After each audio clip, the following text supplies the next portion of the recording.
Good evening, everyone, and thank you for joining us. Nebraska, like many other states, is struggling with child care options for families. That is why the federal government is looking to expand funding for states, and Channel 8's Veronica Barreto has more details. She's been looking into it for us today. She joins us with our top story. Veronica.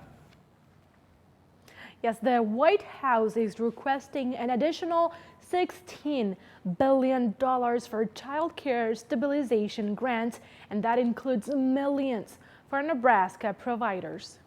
The $92 million fund would go to over 2,000 licensed providers in our state.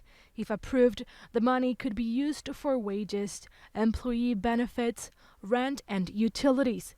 According to the federal government, it could impact more than 100,000 children in Nebraska. It's critical to be able to make sure that those providers can continue to pay their employees, and those employees are the ones that are providing the care and educating Nebraska's young children. These grants started during the pandemic, and local organizations say they've been essential, especially to keep up with staff wages. And we were able to see a handful of providers be able to expand or open due to expansion grants. It's an urban issue, it's a rural issue.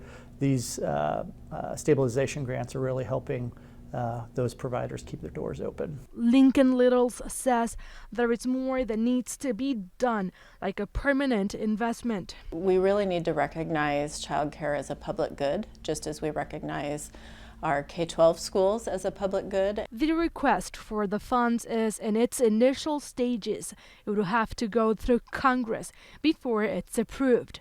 Congressman Mike Flood says child care is a priority for Nebraska.